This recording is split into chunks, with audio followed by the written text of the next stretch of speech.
कर्मों का भोग निश्चित है। इस कहानी जिसमें आपको एहसास होगा कि व्यक्ति कितना भी इतरा ले, उसके कर्म उसे उसी जगह ही ला ही देते हैं और कर्मों का फल मृत्यु के भी परे है। जब तक पूरा हिसाब नहीं होता यह फल पीछा नहीं छोड़ते। अब आप ही तय करें, अब पाप का भागी बनना चाहते हैं या सदाचार का। कर्मों का भोग निश्चित है।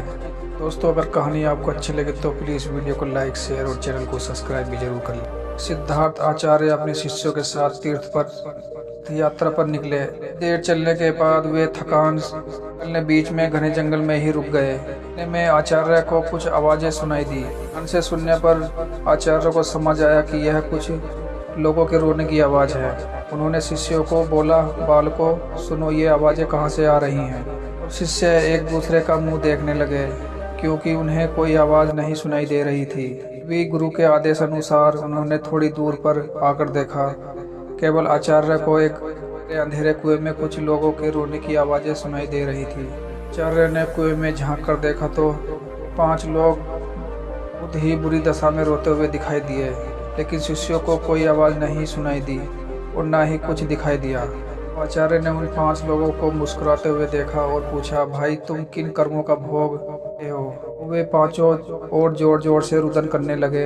तब आचार्य ने शिष्यों को बताया, यहाँ 5 प्रेत आत्माएं हैं। सुनकर शिष्य डर गए। तब आचार्य बोले, बालकों डरो नहीं, सभी इनसे ज़्यादा शक्तिमान हो कि तुम सब कर्मों से महान हो और ये सभी आज अपनी पिछली करनी का भोग रहे हैं। आज के समय में इनसे दुर्बल कोई नहीं है। तब शिष्य ने पूछा, ने ऐसा क्या किया है?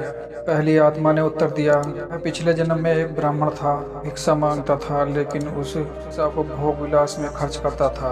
दूसरे ने उत्तर दिया, क्षत्रिय था और अपनी शक्ति का दुरुपयोग निर्बल असहाय गरीबों पर करता था।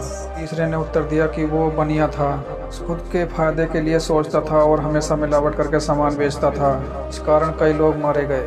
चौथे ने उत्तर दिया कि वह शूद्र था, बहुत आलसी और जिम्मेदारी से भागता था और अपने माता पिता को पीटता था और दिन रात नशा करता था।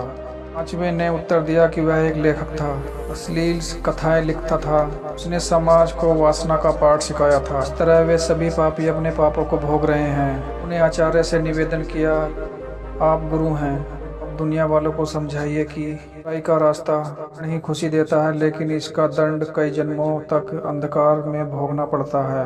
दोस्तों, मनुष्य को कर्मों का फल भोगना ही पड़ता है, लेकिन वो किसी भी जन्म में हो। कहते हैं जिस तरह ईश्वर है वैसे ही भूत भी होते हैं, लेकिन वे जितने दुर्बल होते हैं उतना कोई नहीं, जितने कष्ट में वो होते हैं उतना कोई नहीं।